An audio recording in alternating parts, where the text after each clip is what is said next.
This Torah class is brought to you by TorahAnytime.com. All right, so welcome everybody. Welcome all our Torah Anytime viewers. Tonight we are continuing on the series on divinity. Today's topic is a very, very important topic that not a lot of people touch upon. And that is a very common thing that I get when I speak to people is, why do we need religion? Let me just be a good person and forget about everything else. Why do we need to go and have all these laws and these rituals that we have to do? Just be a good person and that's it. And that's good enough with that. So the question is it possible to be a good person without being religious? And that's what we're going to try to uncover today. And we're going to go through many, many examples and many different understandings of morality and ethics to try to understand this idea, and how also to particularly to answer people who come with those type of questions and inquiries. So to begin, we'll ask with a question, a very, very famous question that is very, very difficult for most people to answer. What is worse? Is it worse to be an atheist, or is it worse to serve idols? So when you ask this, people are like, well, it usually throws them off guard, because at one point, so you have serving idols, it's going against maybe the Ten Commandments, of course, for sure going against the Ten Commandments, but atheism, at least you're nothing doing that. So Rabbi Victor Miller goes and answers it, and he says that atheism is worse. Why is atheism worse? Because if you're serving idolatry, so you're serving something wrong, but at least you believe in a concept of right and wrong. It may be an incorrect concept of what is right and wrong, but at least you believe an idea and ideology that there's something right and something wrong that you can do. Atheism, it's all based on your will and whim, or morality as a society, or however you're going to deal with it. We're going to soon see. So Rabbi Victor Miller says that atheism is worse because of that. We spoke about recently, why do bad things happen to good people? So one of the questions that we asked upon that is, who says you're a good person? Who told you you're a good person? And many people say, no, I'm a good person, but I don't believe in God. Or I'm a good person and I'm not religious. So I usually respond with a very uncomfortable question. Be like, please do share. Like, who told you you're a good person? Like, what makes you a good person? So they're like, well, usually it's always what they don't do. I don't murder anybody. I don't, usually I don't murder. I don't kill anybody. It's a lot about murdering for some reason. And people think that as long as you don't murder, you're a good person. For some reason, I don't steal. I don't commit fraud. I don't do anything bad. So I respond to that. Not doing bad does not mean that you are good.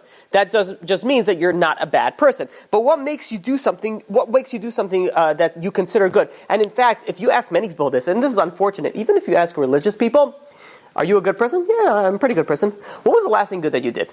Not okay, so I woke up and I did. Like, what is the last thing good that you did for somebody else? What was the last time you gave someone charity? When was the last time you smiled at somebody that you wanted to just spit in their face? When was the last time that you went and you went out of your way, someone was collecting charity, and you know what, instead of just giving him a dollar, you're like, you know what, you're probably cold, let me go make you a cup of coffee. And you give him a cup of coffee. And if you stop to think about it a second, you're like, wait a minute, am I a good person?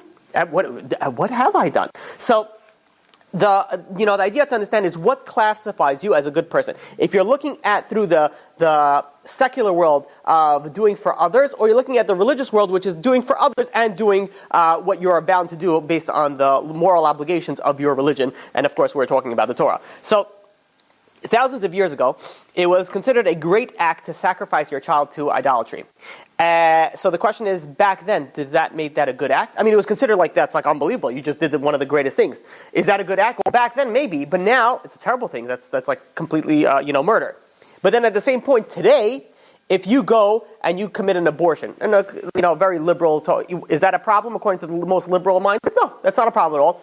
But if you kill the baby after it comes out of the womb, that's murder. So who was the one? If you don't believe in religion, and if you don't believe in a higher authority, a higher power, who is the one that decided, while the baby's inside, the abortion is okay? After it comes out, that's when it classifies, is that murder? Why is it that 2,000 years ago, or 3,000 years ago, giving your child to idolatry for, sacrifice is good? Now it's considered bad. And in fact, we don't even have to go 2,000 years. You could even go to nowadays age. Let's say there's a certain, far eastern, civilization that practice cannibalism. They think it's a good source of protein, and they practice cannibalism. And you're, in the West, you're like, that's ridiculous. That's so how can you do such a thing? That's terrible. That's murder. It's murder for you, but it's good for them. Who are you to decide what they could do with it? Just because you speak more influential English, You know, you make more per capita. Like, what makes you better? What makes you decide what is right and what is wrong? And people, and many atheistic people, they have their ideas. I'm like, they'll ask you, okay, I'll just be a good person. Is it a good person to do something that they do in a far civilization? No, that's a terrible thing. And then I ask them, is it something good that you do? Completely different, and they say yes. I'm like, so who's the one that decided that is bad and that is good? Based on you? Who are you? Who are you to decide that somebody else is doing something bad? You look at not too long ago, children were considered very, very imperative for the workforce, especially if a family had a farm. And in the farm, they wanted to, have more workers. An easy way would get free child labor. Produce more kids, they help in the field. Is that a bad thing? Back then it was great. What do you mean? The more kids you have, the more you work. Now, that's child labor. Why? Maybe it's unhealthy, unsanitary. So let's say you make it sanitary, you make it healthy, you give them breaks. Right, and you give them, they have PTO days, they could go out to play during their break. Whatever it is, you make it is that all of a sudden make it better? Back then it wasn't good, now it is all of a sudden it is good. There are certain communities in the world nowadays, they tend to wear longer robes, the men, and they treat their women as slaves. And their wives, the women, the slaves. And, you look at the Western civilization, they're like, that's ridiculous. That's, abuse of women. Who made you decide what that is abuse and what's not? In fact, they look at you as imbeciles, and you look at them as, like ancient people from the ancient time. It reminds me, I once saw a clip of some sort of interviewer, someone who's English speaking, so, wearing pants. Someone either from Australia, England, or America, one of those. And he was interviewing a Islamic person who had like a bunch of children like running around. And, he was wearing like a whole white robe with a, white kippah, and he's sitting over there, and he's like, as he's interviewing, he's like, who are all these? You have a school over here? He's like, no, this is my children. So he says, all these are your children? He's like, yeah. So he's like, how many children do you have? He's like, 70, 71, 72. He's like, you have 72 children? Like, yeah. He's like, why? How many children do you have? He says, I got two. I mean, one dog. I was like, two. So he's like, you have two children? So the guy, the reporter asked him back, he's like, how many wives do you have for 72 children? So he says, I have 18 wives. He's like, you have 18 wives? And this, they're both so shocked at each other. They're both like, what? You only have two? You only have one wife? You only have 8? What's going on? And then he goes back and he says, so the Islamic guy says, how many wives do you have? He says, I just have one. He's like, you have one wife? He's like laughing in like Arabic. He's like, it's like only one wife? Can you believe that? And over here, we look at them as crazy. What do you have, 18 wives? You can't make one woman happy here. How are you going to make 18 women happy? Well, if you hit them, maybe. Maybe that's the secret. Just kidding. Do not take that at home. So you have at one point you have the ideology of the Western, thinking that they're right. Then you have the ideology of the, let's say, the far, Eastern, thinking that they're right. And then we're both saying this is right and this is right. Who are you to decide? If you don't believe in a higher power, if you don't believe that there's a God, there's an authority that tells you what's right and what's wrong, who are you to decide? This in modern day language is known as something called moral relativism. The moral relativism is something that nobody is objectively right or wrong, and we have to tolerate the behavior of other people. Because everything is matters of opinion. This person thinks that this is right, and we have to respect your opinion. Right? This is the nowadays and age. We have to respect everyone's opinion. We have to, what's the word I'm looking for? And besides tolerant, we have to validate also. Not only do we have to respect, we have to validate that opinion. I understand, it's if something's right, then something's right. If something's wrong, then something's wrong. But if you don't believe of a higher power, then everything is relative, and everything's relative to everybody else. The problem with this is that there's something called rationalization, and when you rationalize, then everything is on the table. So if you decide, let's say something is wrong, so you won't do it until you decide it's right. So for example, nobody's going to steal because stealing is bad. But let's say someone comes to you and says, listen, this is a really large corporation. They already know people are going to do this scam. They already know people are going to call in and say, yeah, I lost it, I need insurance, that whole scheme. Is it really stealing? They already know, they put it in together. So all of a sudden, now, when it's only based on your knowledge, okay, now it's not really stealing so much, because it's insurance fraud, and they really know, and it's not really stealing, and and eventually you decide you do whatever you want. Once you rationalize, things are only wrong, only until you decide that it is right. So if you don't believe in God, then who decides for you what is wrong and what is right? So you can follow a moral code. Whose moral code do you follow? You can follow your own moral code. Or at the same point in time, you can follow Hitler's moral code. Or maybe the Islamic moral code. And in fact, what makes your moral code any better than their moral code if they are both decided the same way the way that you decided yours? You could say that maybe it's a numbers game. The more that you have a larger population of people, you all collaborate together and say, this is the moral society's laws, this is what we have to follow by, and this is what we have to go by. So according to that, to that understanding, if you lived, if you live even in a society today that sacrifices children to, some sort of idol, and everybody does it, then it's morally okay. And if you don't, then it's not morally okay. This is a very, very flawed understanding. This is a very flawed concept of having morality just based on off numbers, because it could be a bunch of crazy people. And if there are a bunch of crazy people deciding one thing, so then everybody's going to do the same crazy thing. Evolutionary biologists. Every time I say evolutionary biologists, my heart, it goes up, the blood pressure. It's. I don't understand. I really do not understand the thought process that goes on behind this. You know how they understand morality? Morality is understood by basically evolution. It sort of evolved. Morality evolved over time. We don't commit incest because it just evolved over time.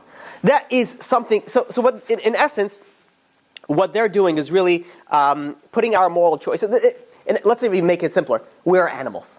According to evolutionary biologists, we are just sophisticated animals. And in fact, in 2005, the London Zoo was, and by the way, if the majority of this class was taken from two main sources. If anybody wants to read more into it, I'm not quoting each source, but their majority is either from Lawrence Kelemen, from Permission to Believe, or Rabbi Yitzchok Finger, Search Judaism.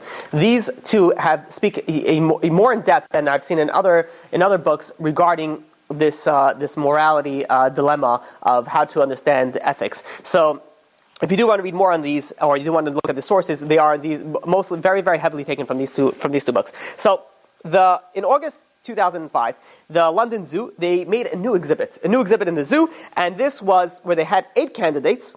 A chemist was one of them. That they put them inside a cage, these human beings, and the exhibit read, "Warning: these are humans in their natural environment." Right? I could only imagine, there was, this is years ago, it's for sure not in existence anymore, there was a guy from Australia. I was like, oh crikey, come here, let me put my head in this snake and see how it bites my head off. So I could just imagine him narrating, what's going on with a bunch of humans. It was 2005, so now it would be different. Now you would just see a bunch of people on the couch, texting, taking selfies every 30 seconds for the new filters or whatever it is that people do nowadays. And but you had over there 8 human beings in a cage, in a zoo, human exhibit. This is where, and you know what? And people were like, wow, unbelievable. This is, look how far we advance in society. And what they go, the participants, you know what one participant said? He says, this reminds us that we're not that special. We're just like the other animals. I'm like, speak for yourself. All right? I do not consider myself as like one of those animals. I'm sorry. Now, you want to consider yourself one of those animals? Maybe, yeah, if you're already willing to go that far, I don't know. But we are not an animal. We have a soul. We have a neshama. We're a completely different being. But if you believe that you're an animal, then you can act like an animal. And what's the problem? And if you think you're an animal and you act like an animal, who gives you the authority to tell me what is right and what is wrong? Who decides for you to tell you that this is wrong and this is right? This person wants to commit abortion. This person does not want to commit abortion. Who are you to say this is right and this is wrong? If you believe in yourself, or whatever else, anything else that you come based on your opinion, it means absolutely nothing, because who cares about you? Who cares? It doesn't matter. You don't have a say in these things. So, when you look at the ancient Egyptians, they enslaved humans, they tortured humans, they brutally murdered humans. And at the same point in time, they worshipped animals. You have the ancient Egyptians, when we were slaves in Mitzrayim, they worshipped the bull, the crocodile, the cat, the cobra, the hippopotamus, and of course the sheep. And at the same point in time, they were able to murder, these were gods, but humans, who cares about the humans? It didn't matter at all. You have the Nazis, for example. The Nazis, when Hitler, Hitler was a vegetarian. He was also a painter. There's got to be one, I don't know, trying to paint a picture and be like, you know what, that's it. The Jews, they sold me these acrylic paints, and I really, how a vegetarian painter became mass murdering, this is why you cannot trust anybody, no matter how nice they see. Okay, no, chas v'shalom, you can trust people. So, he goes, and he murders millions and millions of people. But at the same point in time, they were very, big into animals. they're like, but now the Jews are getting brutally murdered. What's going to be with all the animals? They have pets. What's going to be? So they opened humane societies. Like, we got to save the pets. And they went, put the human beings in cattle cars, gas them, kill them, brutally murder them. Who cares about that? But the pets? No, that's what we got to go. That's what we got to take care of. And there are some people that hold animal life on a higher level than human life. And they say, if you have to save one, what are you going to save? Sorry, I didn't even want to hear what some of these people would answer. So science recently revealed that chimpanzees have a very, very close genetic makeup similar to humans, like 99.4%, like really, really close. So, and they say, technically, what do we do different than animals? We eat, we sleep. Okay, so we do a little bit more advanced, but technically, the whole life system, it's the same form. It's everything is the same formality. So until a certain point, they're like, okay, well, humans are able to use tools. We're able to use tools. We're more advanced, and hence we're higher. But then they found that there was woodpeckers and chimpanzees that they also use tools. Either they to soak up the wet things, or they use like twigs to get ants out of like holes. So they also use tools. So they say, what's different about humans? They have language. But then you had chimpanzees and gorillas that learn sign language. And then also you had dolphins and whales that also have a very complex language on their own. So what makes us different than animals according to the science world? And in fact, if you actually think about it, we're inferior to animals. It says, how many animals can you actually outrun? How many fish can you actually outswim? How many animals are you actually stronger than with? The sight of an eagle, the olfactory senses of a dog compared to a human is nothing. It's absolutely nothing. So we're nothing compared to animals. In fact, we're less. So if you're considered that we're an animal and we're nothing better, and all based on morality is just based on evolution, then nothing is right and nothing is wrong. It's all based on whatever understanding that you decided you want. And no one cares about what you decide. If there is no higher power, there is no other form of a deciding factor saying that this is correct and this is not correct. Let us look at something called murder. Now, we all know, let's just start, murder is bad. Murder you should stay away from. We don't do murder. But who was the authority to establish that murder is wrong? Let's say someone sees you do something really bad. And if that person goes and snitches to the police, that's it. Your life is over. So then is murder bad? Well, if you're living in your own mind and you're saying, I decide murder is bad, so murder is bad until you rationalize that murder is good. Now, obviously, this is a very, very extreme case. Let's look at a different example. The mafia, right? So you go to the mafia. If someone messes with the family, right? What happened if somebody messes with the family? We get Tony out there, put a little silencer, and takes care of him. Now, according to the mafia, that they take care of people, is that a bad thing in their eyes? No, they're the protecting of the family. It's the highest, honor that you can give. You get a good tzakar afterwards. I don't know. You eat hot dogs. I don't know what mafia is. Whatever. Spaghetti meatballs. I don't know. So, while getting some good wine or alcohol with a cigar, and you celebrate. Why? Because you defended the family. Let's look at a different example. You go to Mahmoud Abdul Mustafa, and you ask him from the Palestinian Authority, is it right to murder? He says, it depends who. Innocent Jewish men, women, and children. So, but this is the shaheed. This is the highest level of heaven that you could get to. If you murder these people, forget about it. The more the merrier. The higher you're going to go in heaven. So here you have murder from one angle is a very bad thing from, let's say, most humans. And then you have people from a little bit of a twisted mentality. You go from people from a certain Islamic extremist, understanding. That's the highest thing that you could do. So what makes murder right and what makes murder wrong? For one person, murder is terrible. You would never murder anybody. Even if someone did the worst thing, you would never murder that person. For another person, the person could be an innocent baby. You murder that person, that's the highest level of heaven that you could get to. So you could see, when you're not dealing with a standard authority from a higher power, something like a godlike power, then morality is almost meaningless. It's almost just as what a society together decides what is right and what is wrong. You have the Spanish conquistadors. When they came to Mexico City, they found the Aztecs that they were practicing human sacrifice. And they were like, you crazy, human sacrifice? That is unbelievable. How immoral, how disgusting, how depraving, how low can a society go that they can practice human sacrifice? Unbelievable. At the same point in time, the Spanish Inquisition, they would go and they would burn heretics on the stage, if they didn't believe in their God. So at one point in time, from your perspective, you see somebody else who's sacrificing to an idol, a live sacrifice, a human sacrifice, that's bad. But when you murder somebody because they don't believe in your religion, that's okay. That's a higher level. So you see how twisted it could be if you don't have a higher power. Now, if you realize, every time someone dies and another person is born, society changes just a little bit. And in fact, you look at what was right 2,000 years ago is no longer right now. What was right 4,000 years ago is definitely no longer right now. Now, now imagine you thinking, what about 100 years? What about 150 years from now? What about if what is right now, they're going to look about 150 years ago and be like, you guys were so crazy.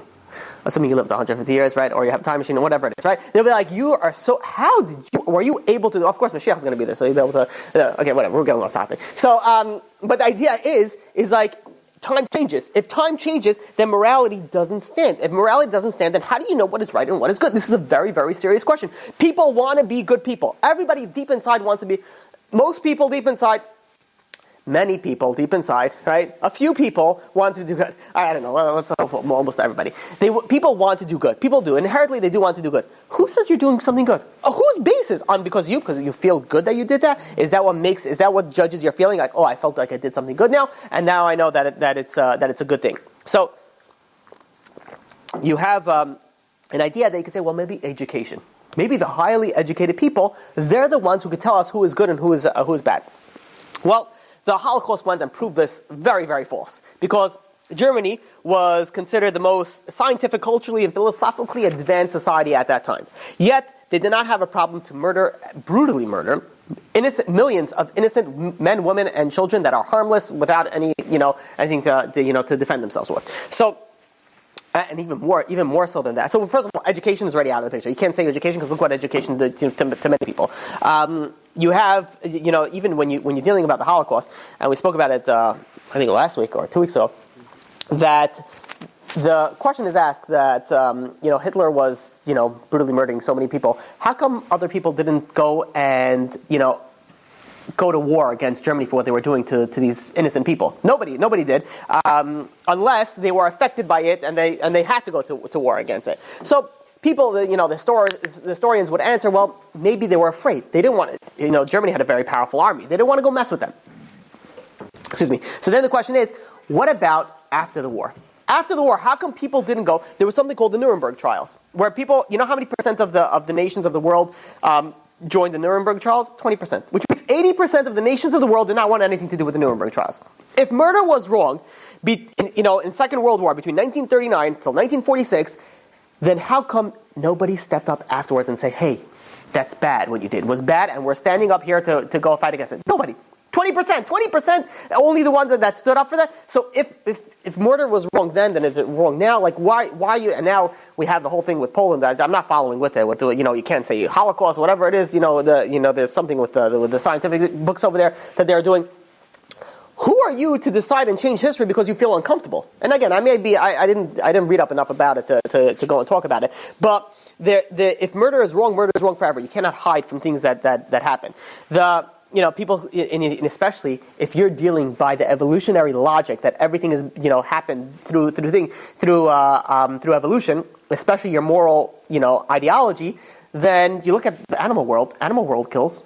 Do you go to a cheetah that kills a, gazelle and be like, you're going to be sentenced for 12 to 15, but maybe they'll let you out with good behavior? No, that's good cheetah. You did good. You that was awesome. That swipe and the bite, that was great. That was a great combo. You get 50 points. That's unbelievable. You don't think of the cheetah anything bad because that's its nature. So why is it if let's say somebody has that animalistic murder right nature, he sliced so nicely. Why is it? Who are you to decide that something is right and something is wrong? It has to be very, very clear of how we're continuing going on the same examples to show you that no matter how different angle you understand it, there is no way to be morally and ethically correct unless you go based off a higher power.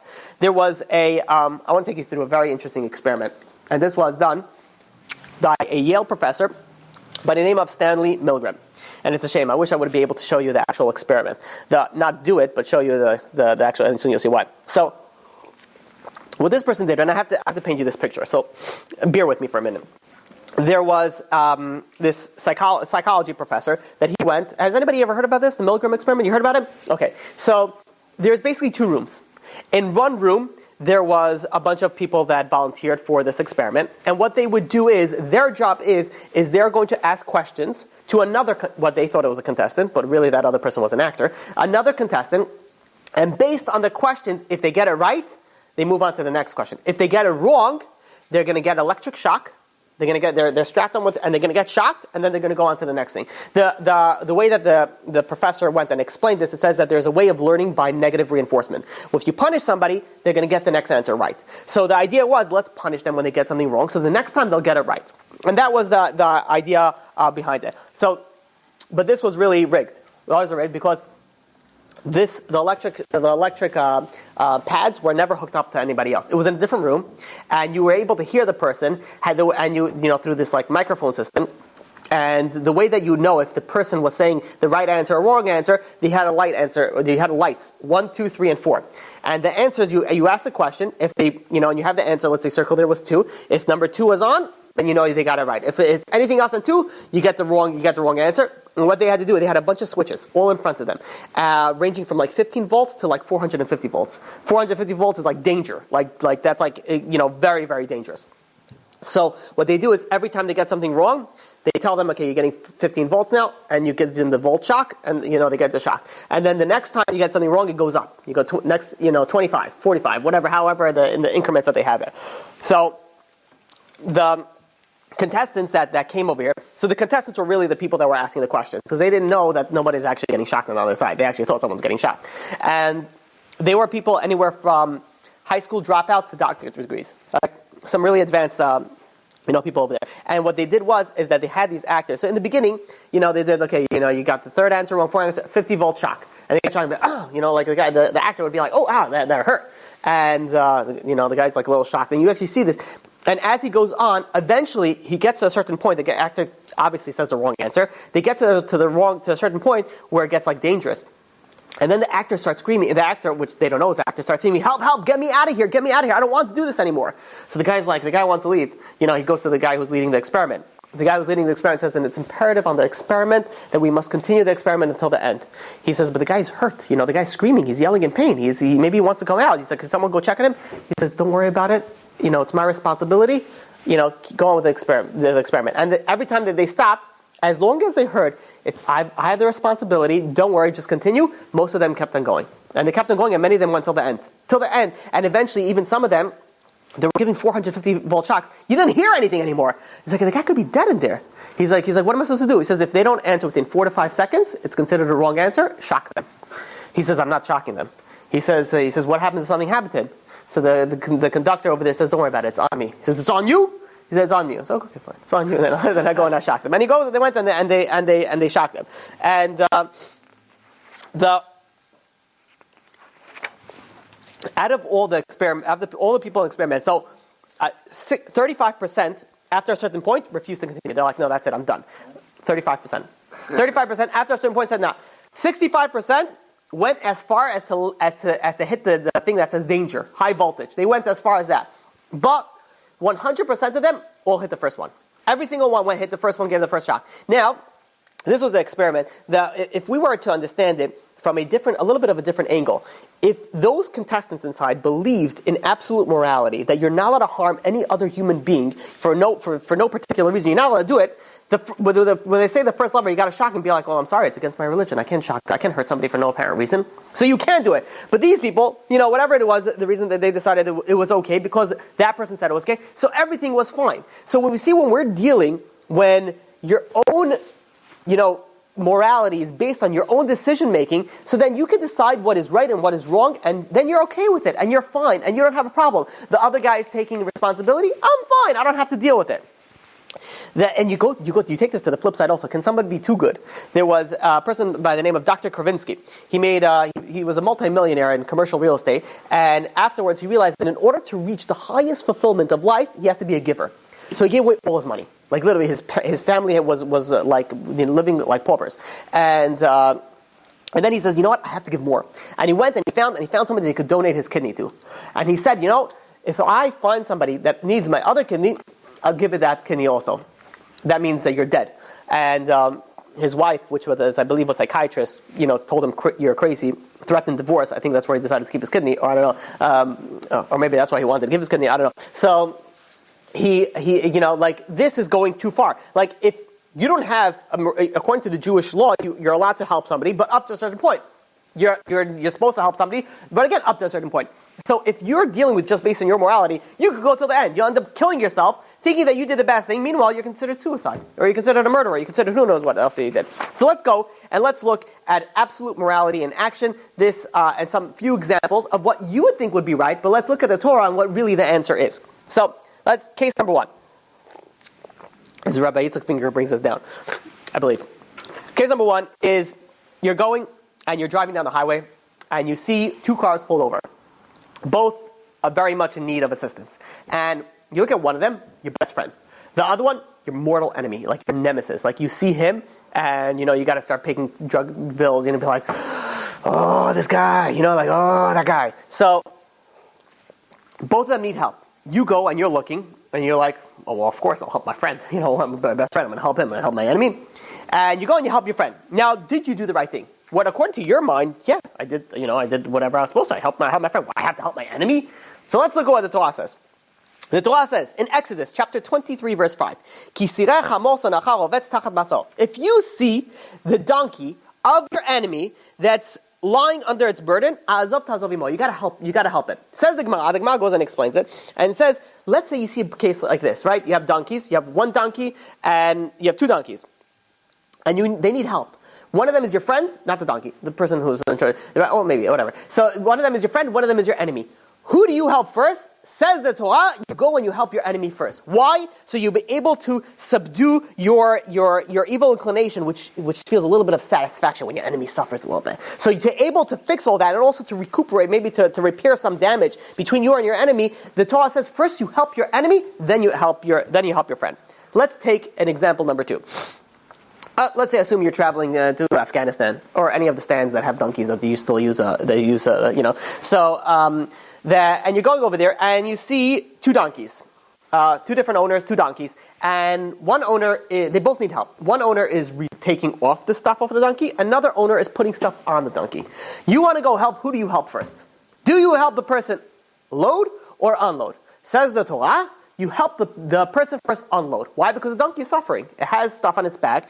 If you're helping somebody, first help the person unload the donkey first to alleviate a little bit of suffering that it has its burden on his back. So now, that is case number 2. And then you help, obviously, if you have time, you help the guy to load. Case number 3. Now we're going to combine those two cases together. Say you have a friend, and your friend is unloading a donkey. So you have a friend that's unloading a donkey, and then you have an enemy that is loading a donkey. So I just gave you two different, I swapped those things. Because we said before, first you help the enemy, but also first you help the donkey that's suffering, that you first unload. Now we just swapped the two. So you have a friend that's unloading, an enemy that's loading. Who do you help now? That's a good question, right? If you think about yourself, you probably pick up whatever you're in the mood of to decide. But according to the Torah, you first help your enemy load his donkey, because it's more important in the Torah's eyes that you help somebody else who is your enemy, that maybe you could repair some damage, maybe because you don't have that, you're working on your evil inclination, than to postpone a little bit of the animal suffering. That is more important in the Torah's eyes to help a human being rather than to help the animal. And again, I'm paraphrasing that in a very particular manner. So This is already a third case that if somebody had zero understanding on Judaism would think that everything that I said was completely the opposite of what they would have think. Let's go to the fourth and last final case on this topic. So, let's say you're going and you are driving down the highway and somebody's pulled over and they need help, and you go and you help them, and they're like, "Oh, you're a Jew boy, yeah, you got the kippah, yeah, I see, very good, religious. So it's your mitzvah. Why don't you go do it? I need to go do some cloud watching. I think I see a dragon over there, right?" You go and you sit over there. He sits on the grass and he starts looking over there. You're a good person. You want to help. Do you have an obligation from the Torah to help anymore? No. The Torah says, "Azov ta'azov imo." You have to help with him together. If he sits back and he says, "Your mitzvah, you do it," no obligation to help anymore. No obligation. It says, obviously, if there's an old man that fell on the street and be like, "I'll help you up," and you got to help yourself. Be like, I can't, sonny.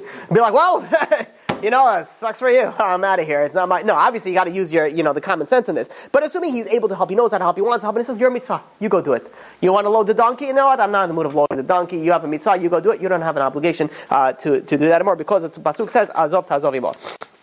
So we see over here already many cases that if you don't have an absolute religion, things that you thought would be morally correct is actually the opposite. It's incorrect. When you're basing off your own mentality, when your own morality, when your own decision making, things can be so wrong. And you could go up after 120 thinking that you are the greatest person, philanthropist. You gave so much money, but in essence you are nothing but a bad person. Now I'm not saying this is about everybody, but you don't know unless you actually look at the authoritative figure, which is the Torah, telling you what is right and what is wrong. There are people that call themselves atheism, that they write books on atheism. And these books, some of them become national bestsellers. Like you're talking about, millions and millions of copies sold, translated into 31 languages. I don't know how many languages already needs to learn about like atheism, but it's a very, very popular movement, unfortunately. So they go, and one of very popular book, which author does not need to be named, he goes and he says that the religion is very dangerous. Look at all the murder that happened because of religion. Look at all the extremists, all the extreme religious fanatics that go and they murder people for the sake of the religion. So this is somebody who's obviously going and twisting history, because let's look at the 20th century, just the 20th century. Look at how many people died based off the hands of atheists. And the number is over 80 million.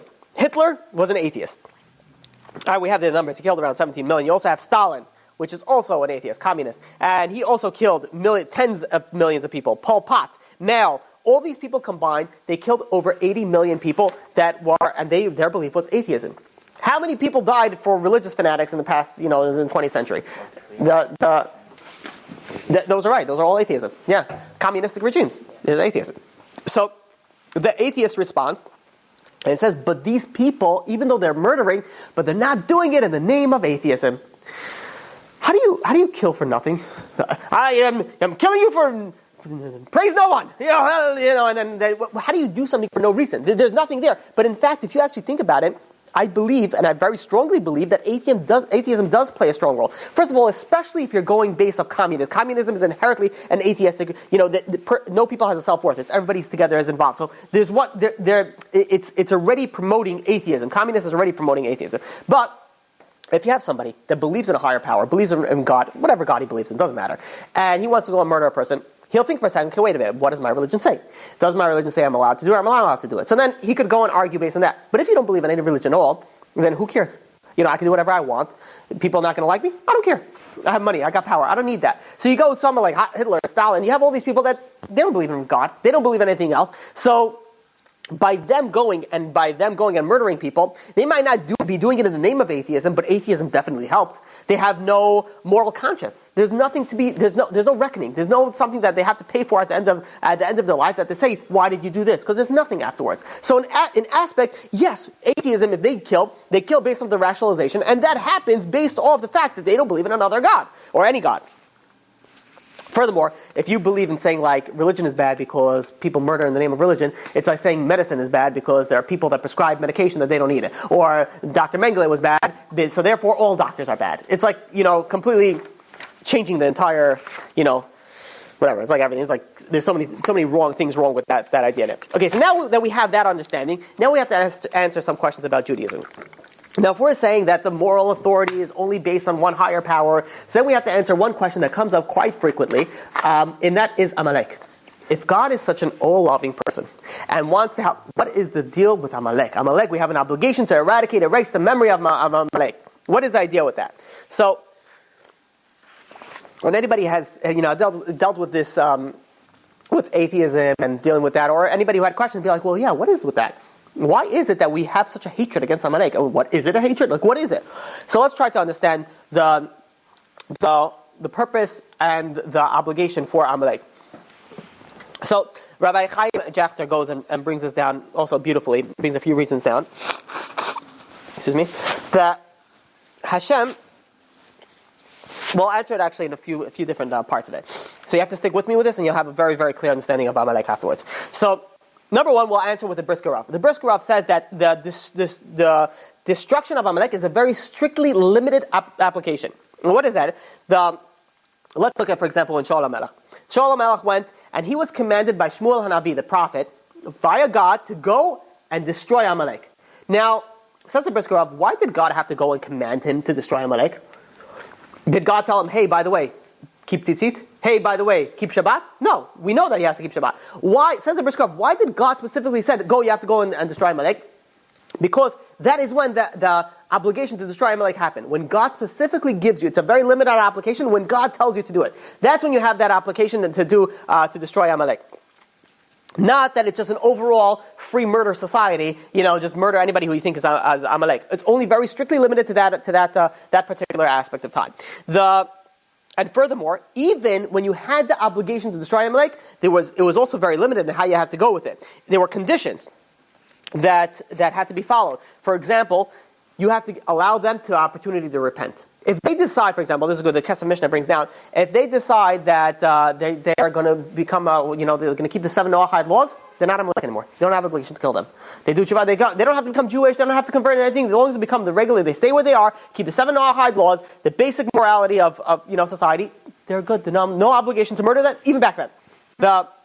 And even furthermore, when Jews go into war, there's things you never surround them by all 4 sides an enemy. Always leave them one room to escape. And if they go and they forfeit whatever the white flag, the forfeit, that you have to go and accept it. They want to do repentance. There's all these different applications that are limited to it. But still, what was so bad about Amalek? What was so bad that really had Amalek? That's why Egyptians, we don't have the obligations. Only Amalek. Why Amalek? So Ramban, Nachmanides, offers 2 answers. This is based off Shemot, Exodus, chapter 17, verse 16. He says that Amalek, he was the first nation to attack us after the Exodus of Mitzrayim. So when we got out of Egypt, we were known as this is God's chosen nation. Like everybody knew, like it was all miraculous. The 10 plagues, the whole thing, the splitting of the sea, the Matan Torah, everything was like on the highest thing. You knew that this nation represented God. Like this was a known fact. And all of a sudden, so everyone was like, all right, back off, like wherever they're going. I mean, we're traveling in the desert. It wasn't like we're, roaming into people's lands. And then comes Amalek, comes out of their way, and goes and attacks the Jewish people. Now, why did they go attack the Jewish people? Were they threatened by it? No, they didn't. They were doing one thing and one thing only. They weren't going into attack specifically the Jewish people. They were attacking God. They were attacking the whole aspect of God. And we'll see what Amalek stands for. And they were attacking it. That's where we draw the line. It says, you're fighting me because of this, you're threatening, that's something else. But when you're completely fighting against good, you're like pure evil fight. Imagine this, you have a refugee camp, a refugee family that goes and is able to escape finally from their Tahars. And they're traveling for like months, years in the desert. And finally they reach civilization, and then they go and they murder and they destroy and they kill the entire refugee family. They're pure evil. They were just, they're refugees that just came out. This is how you treat them?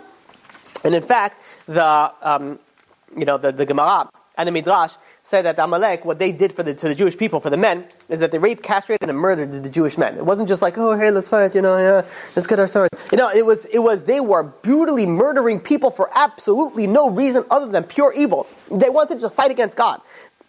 Furthermore, the Nachmanides goes on, and he says that Amalek was, they were descended from Esav. We're descended from Yaakov. We're both descended from Yitzchok Avinu. It says we're related. This is how you treat family? This is how you treat family? All right, let's go back to that. This is how you treat family? At least family is supposed to treat something. Brutally murder them for absolutely no reason. So, Rav Moshe Soloveitchik goes, and it says Amalek. To understand Amalek, it's more a concept than a nation. And in fact, he goes and he says that anybody who expresses baseless hatred for the Jewish people can be regarded as Amalek. And that's why he regarded, for example, the Nazis as Amalek. Because they were just completely baseless hatred. Now, it doesn't mean that anybody who hates baselessly the Jews, you have an obligation to murder them. It's a concept. This is a concept that there is of Amalek. And this is the idea. When you start looking at Amalek, people say, well, Amalek, genocide. The Jews were practicing genocide also. So this is a problem when people go and they think they learn how to, no, absolutely not. But they think that they read some verses in Torah, they don't use the oral law, they don't understand anything they're talking about, and they're like, oh, look at this is terrible, look what they did. You have to understand the full concept of what it's entailing. The Rambam, Maimonides, in the Guide to Perplex goes, and he says, the command to wipe out Amalek is not based on hatred. It's not based on anything else. It's removing the Amalek-like behavior from the world. We're supposed to be a light unto the nations. We're supposed to, and if it's through education, if it's through, moral influence, whatever it is, that is eradicating and removing Amalek from the world. The idea with Amalek is ashekacha baderech. They happen to come to you on the road. What does that mean? Because Amalek's understanding is everything is luck. The Jews went, and the Jews had such miracles in the Exodus, and they had so much stuff happening to them. You know what Amalek said? No. They happened to be in the right place at the right time. Everything just happened to happen. No belief in God. It's all just pure luck. Anything, the idea of eradicating Amalek is eradicating that style of behavior. And that's what we're trying to eradicate, not only from the outside world, but also from ourselves. Eradicating the behavior that there's no higher power. There is a higher power, and that is God, and it's very, very evident, and we've been seeing it in the past few classes that we've been going on. So that is, the idea of Amalek is to remove the doubt. To think of it as just a brutally genocide, chas v'shalom, the Nazis, then there are people that compare the way that Jews treated Amalek to Nazis treated the Jews. I'm like, are you kidding me? Did the Nazis say, like, hey guys, if you're good people, you guys going to go? Did they go and they just murder the Jews the murder of the Amalek for no reason? Everything was a very, very particular instance. If somebody's coming to murder you, what are you going to do? You got to fight war. It's time to battle. And by the way, all this is only when we had a higher power going and telling God, specifically saying to them, go and destroy Amalek. Go and fight against Amalek. I'm not talking about now, like, well, God, I should kill who? Everybody of what? That is, that's obvious. You're talking about time when we had prophets, and it was a known thing that there was communication from God. Completely different thing. This is a very, very, this, by the way, there's a class, I can make a class in itself and how much, but I just wanted to touch on the subject that, the morality is, in Judaism, is something that comes from a higher power, that comes directly from God, that is particular in how it works. And not only that, it says if you really want to be a good person, there's only one way to do it. You cannot decide for yourself, because we said many, many times already in this entire class, there is no way that you can decide and you can know what's right and what's wrong based on your own perception and your own understanding. Because 1,000 years from now, 1,000 years from beforehand, it's all completely false and wrong. So, Judaism, we have something called the Torah. And the Torah is a book that was divinely brought down by God to the Jewish people, and there are only subjective opinions that can be labeled as good and evil. You think of it this way: you have a moral authority that transcends humans. That's something that's above and beyond. You have this in for example, Malachi, chapter 3, verse 6. It says, Ki ani Hashem lo shenisi. I am God that I have not changed. Which means God doesn't change over time. Morality changes over time. Humans change over time. The world evolves over time. Everything changes. Everything evolves. Everything, especially if you deal with evolution, everything changes over time. One thing doesn't change, and that's God, and that's the Torah. That is something that stays forever. You want to know something that you can trust, and you can sit there, and you can know that this is going to be good from the beginning of creation to the end of creation, and that is the Torah. And if you really want to know who is a good person, ask yourself this question. Imagine you're traveling and you need a ride. You're trying to hitch a ride and you're in a desert, whatever it is. There's two options of cars coming by you. There's one, nice, secular, atheistic philosopher, wealthy, doesn't matter, whatever he is, a very well-to-do guy, does a lot of good stuff, but doesn't believe in God. And he's traveling in one car. That's one option you have. The other option that you have is you have a religious person. Doesn't matter, whatever religion. Right? Any religion, they believe in God, they believe all the good stuff that you're supposed to do, you're supposed to listen to God, you're supposed to help people in need, and these two people are traveling. And you have one choice, who are you going to pick? Who are you going to pick that you want? You want the devoutly religious person who always wants to do good, or you want somebody based on his own atheistic morality to decide what is good and what is right? He's going to take up my air conditioning, I'm going to have to chat with him, I'm not interested in that, I'm going to go. You see a good religious devout person, who would you choose? And if you think about that, not so deep, you don't even have to think so deep. You already have an answer. If that answer is more often than not will come up as a religious person, even if you're not religious. Now why? Why is it that you would rather go with somebody who's religious than somebody who's secular and not? Because you know that deep down there's something there. There is something there. And I'm not saying there could be a fake religion. Any religion. But if you have a higher power that you believe you have to do something, that's going to push you to do more better things than if you don't believe in God and you can do whatever it is that you want. Let's finish off with a final thought of his, religion. Is it good? So there was a study done by Dr. Ariel Knafel in Ben Gurion University that he studied 20 government schools, religious and secular. And he found out that religious schools were less likely to use drugs than secular schools. And then Columbia University, National Center of Addiction and Substance Abuse, also saw that the teenagers that were more religiously, engaged in religion, they were less likely to use drugs. In March 1976, then Commissioner Jerome Hornblass, of the New York City Addiction Services Agency, he made an interesting data regarding Jews. He says Jews with a strong commitment to their religion had very low rates of alcoholism. But among irreligious or assimilated Jews, the rates have become the same. So why is it that the secular world versus the religious world, you have the rates of abuse, and I'm not saying right now, unfortunately, it's climbing in all angles, but still, the rates of abuse is higher in the secular atheistic world versus in the more religious world. Why? Why is it that people are abusing more in one angle more than the other? So, when you look at religion in general, you look at, for example, a city in Israel called Bnei Brak. Bnei Brak has something very interesting, that it has the highest average life expectancy in Israel is in Bnei Brak. Now, if you've ever been to Bnei Brak, you would think, okay, well, it must be like a very, very high end to do, a lot of exercise, gym in every corner, healthy food stores in every corner. It is one of the poorest, most congested cities in Israel. And there is fat food, not fat-free, fat food on every corner. People smoking like chimneys, in all places over there. It's not. So why is it that they're living at higher expectant life? They have a longer life expectancy. I'm going to share with you 3 studies. Duke University, they made a study that showed that people who attend religious service once a week, and specifically he said that just once a week, are half as likely to have elevated blood levels of interleukin-6, which is associated with some cancers and heart disease. Just by attending once a week. One California, and I'm not saying that because you attended there, that's a high, there's obviously, I'm talking about benefits right now, I'm not talking about benefits in the next world, I'm talking about benefits of being religious in this world. And this is secular studies. And by the way, this is not only Judaism, it's any religion. One California study, conducted over 28 years, was published in 1997, found that those that attend religious services weekly had a 1/3 lower death rate. Third study, in 1995, Dartmouth Medical School, they studied 232 patients that were recovering from open heart surgery. People that were recovering, that had a strong community support, reinforced by strong religious beliefs, were 14 times as likely to survive than the other ones. How do you explain that? How do you explain that somebody by having now I'm not saying that there's spiritual powers in the religion, I'm not even talking about that. I'm talking about right here, right now. How is it that you're going and you're practicing any religion that automatically you have a higher ability to survive? One of the reasons is that you're able to you don't sweat the small stuff. When you feel like there's a God there, your stress level goes down. You become a healthier person. There was a guy by the name of Dan Boutonniere. He was an American explorer. He did an extensive study on longevity. He wanted to see how come some people in different parts of the world, they live long life.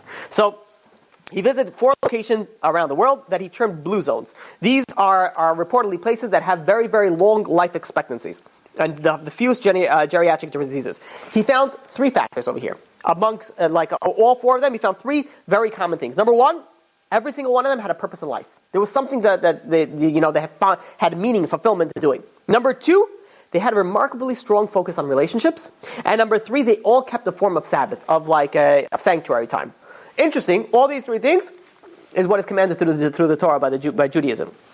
If you believe in the Torah, if you believe and you follow it, you live life over here. Over here in this world is already a better world for you. You live longer, you're healthier, you're able to do that. And I'm not even talking about any spiritual benefit. I'm not even talking about the spiritual benefit on the physical world. I'm talking about the physical benefit with the physical attribution just based on your belief and your thinking that there is a higher power. If you think about it, throughout your life, you have more good days and more bad days. Generally, more bad days. I mean, how many days can you win the lottery, right? How many days, even if it's just an average day, if you just cruise through the day, like you didn't do anything, is that considered a good day? You don't consider that a good day. It's whatever, it's a regular day. It's just like passing through. And in fact, it makes it even worse when you think about all the goals that you didn't achieve yet. I didn't get married, I didn't make my money, I didn't go this, I didn't, have no kids, whatever it is, any goals that you want that you didn't achieve, it already goes down. But what happens if you stop for a second and you're like, well, listen, God has a plan, and there's a purpose for that plan. And if I didn't do that yet, then there must be a reason for it. So all of a sudden you're like, all right, you can enjoy life a little bit more. You're a little bit happier.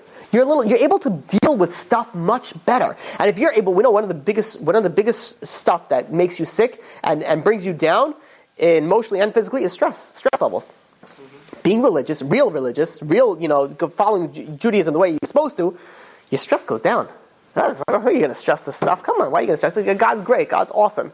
I love you, baby. All right, God's great. You stub your toe, you'd be like, thank God, Baruch Hashem, right? Instead of saying, beep. And then you think about, okay, but listen, it's a big life-changing thing to become religious. It's a big life-changing thing. What are you changing already? Now, granted, if you're coming from completely secular to a completely religious thing, you do have to make some changes, right? Kosher and that. But when you break it down, what is it? So you can't have a cheeseburger anymore?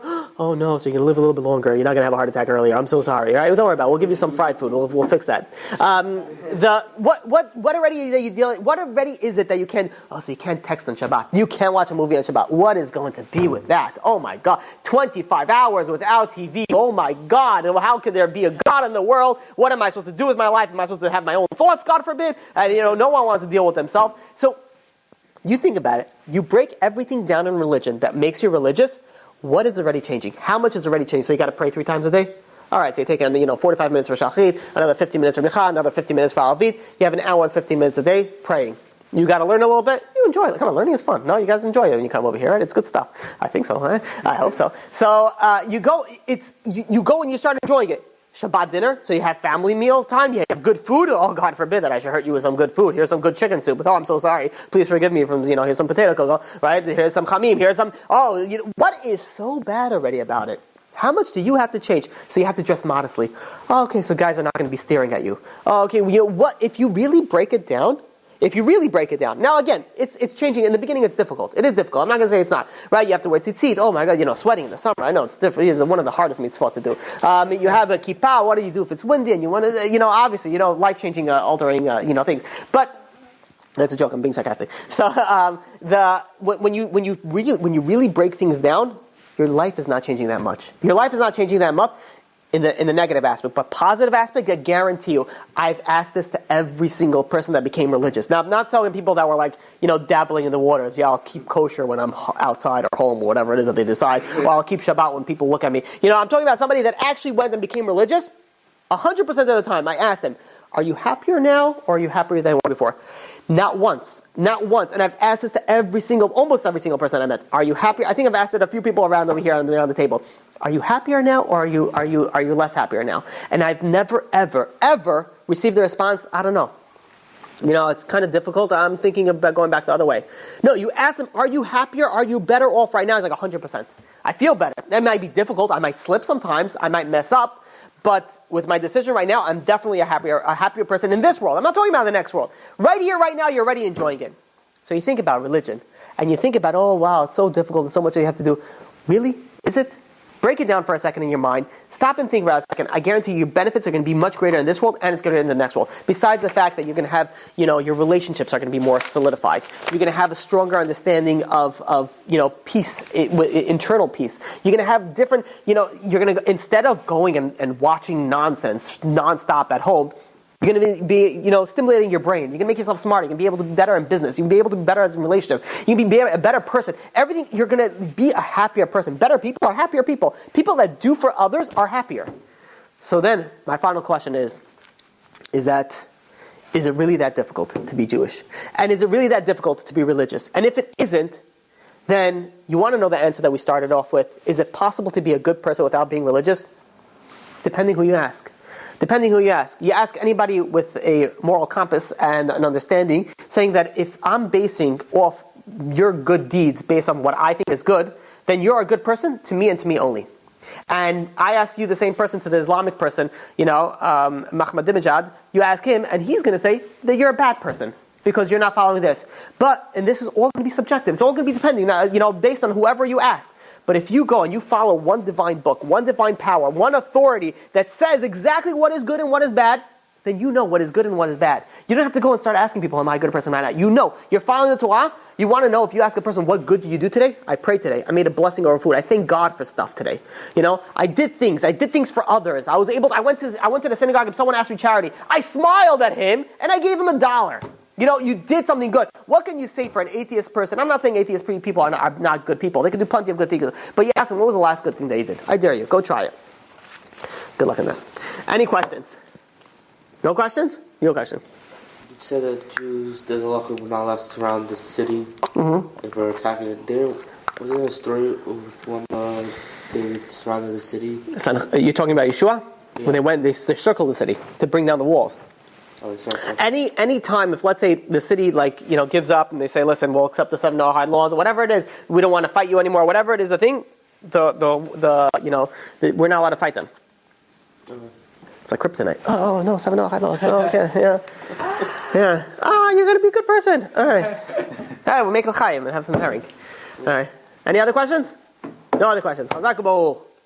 You've just experienced another Torah class brought to you by TorahAnytime.com.